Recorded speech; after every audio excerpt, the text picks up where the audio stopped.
A infecção hospitalar é um dos grandes desafios da medicina atual. Pode-se dizer que o conhecimento da infecção hospitalar teve início no século XVIII com o nascimento do hospital moderno. Mas os primeiros trabalhos que mediram o impacto da infecção hospitalar foram feitos no século XIX pelo médico húngaro Ignaz Semmelweis e pela enfermeira inglesa Florence Nightingale. Semmelweis foi o primeiro a associar a mortalidade de gestantes por febre puerperal à não lavagem de mãos pelos obstetras. Florence Nightingale fez um importante trabalho durante a Guerra da Crimeia, onde conseguiu, melhorando as condições de higiene nos hospitais que atendiam a feridos de guerra, diminuir fortemente a mortalidade.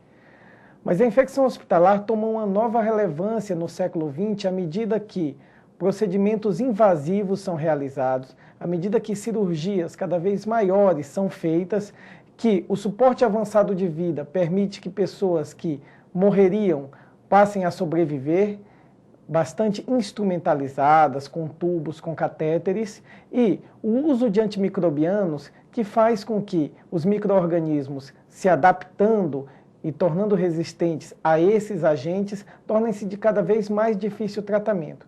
De forma que a infecção hospitalar ganha uma nova relevância nesse século. Não se deve, evidentemente, compreender a infecção hospitalar como algo que cerca miasmaticamente um hospital, ou como um risco que se tem ao adentrar um serviço hospitalar. Na verdade, a infecção hospitalar ela é um efeito adverso do atendimento em saúde. Ela é, na realidade, uma manifestação de um desequilíbrio ecológico entre o indivíduo e a flora microbiana que compõe o seu corpo ou o ambiente que o cerca.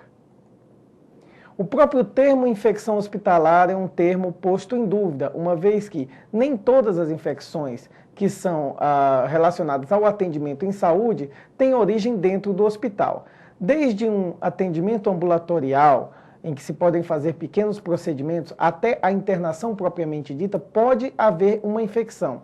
Evidentemente, a dinâmica dos procedimentos complexos feitos dentro do hospital faz com que a maior parte das infecções se faça dentro desse ambiente. No entanto, serviços como serviços de diálise, instituições asilares e mesmo os pacientes em internação domiciliar são situações nas quais a infecção pode ocorrer. A infecção hospitalar é, portanto, um efeito indesejado dos procedimentos invasivos e do suporte avançado de vida, mas ela é também um indicador da qualidade de assistência dos serviços de saúde. A infecção hospitalar tem vários custos humanos, uma vez que há uma grande quantidade de óbitos que seriam evitáveis e que são causados pela infecção hospitalar, e também custos financeiros. Estima-se nos Estados Unidos que haja uma incidência de cerca de 5% da infecção hospitalar, ou seja, cerca de 5% dos indivíduos internados vão desenvolver infecção hospitalar. E 88 mil óbitos por infecção hospitalar por ano. Isso levando a um prejuízo de 4,5 bilhões anuais. Alguns outros levantamentos, um feito pela Organização Mundial de Saúde, que estima uma prevalência entre 3% e 21% da infecção hospitalar nos diversos hospitais em vários países, e um feito pelo Ministério da Saúde do Brasil, que estima que essa prevalência seja de 15%, ou seja, em um dado momento, 15% dos pacientes internados em hospitais brasileiros têm infecção hospitalar. Quando nós falamos de custos financeiros, é importante que nós nos atentemos aos resultados de um estudo que foi feito nos Estados Unidos na década de 60 e 70, e num estudo que demonstrou que as infecções hospitalares têm custos variáveis que vão desde $680 para uma infecção urinária até $5.600 para uma pneumonia hospitalar. Elas também causam um retardo na alta do paciente, levando a um número variável de diárias extras no hospital e tem uma letalidade significativa. O dado importante desse estudo é que a presença de um controle ativo da infecção hospitalar é capaz de reduzir de 30% a 40% a incidência da infecção. A história do controle de infecção hospitalar no século XX tem início nos Estados Unidos, na década de 50, quando se montaram as primeiras comissões de controle de infecção hospitalar, e a partir daí foram feitos diversos estudos, o estudo CENIC, que é o estudo que já foi referido aqui, e posteriormente o Estudo Nacional de Vigilância de Infecção Hospitalar. No Brasil, a primeira comissão de controle de infecção hospitalar foi montada no Rio Grande do Sul, em 1968, mas esse assunto só foi ter uma relevância no cotidiano, só veio à tona na imprensa com a morte do presidente Tancredo Neves por uma complicação infecciosa pós-cirúrgica. Atualmente, o Programa de Controle de Infecção Hospitalar é regido por uma portaria ministerial, a portaria número 2616, e essa portaria ela define, em primeiro lugar, a obrigatoriedade da constituição de comissões de controle de infecção hospitalar em todos os serviços hospitalares.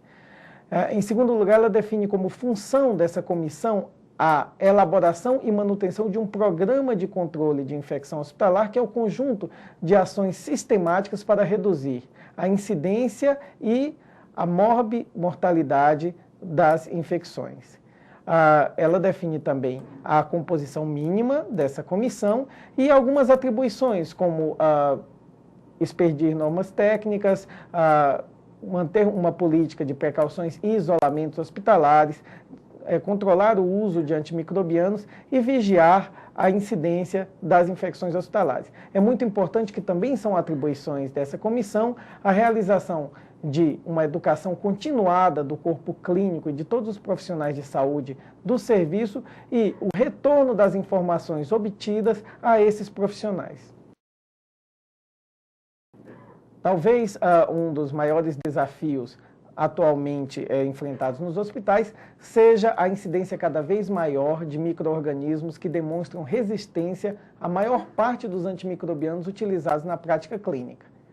A resistência a antimicrobianos, na realidade, é um fenômeno natural, uma vez que os antibióticos são produzidos na natureza durante a competição por alimentos entre os diversos micro-organismos e, para se defender, os outros micro-organismos desenvolvem maneiras de resistir a esses antimicrobianos.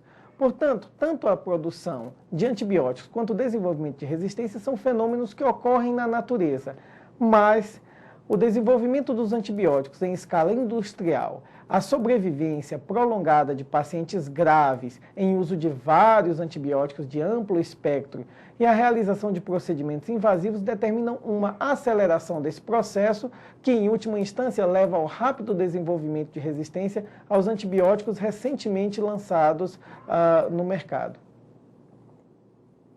As bactérias, elas têm uma grande capacidade de adquirir resistência, elas têm o seu material genético muito plástico, elas podem trocar material genético, adquirir novo material genético com informações para o desenvolvimento de resistência, de modo que é necessário um grande controle e uma grande programação sobre o uso de antimicrobianos no ambiente hospitalar para que se possa conter o desenvolvimento de resistência cada vez mais rápido.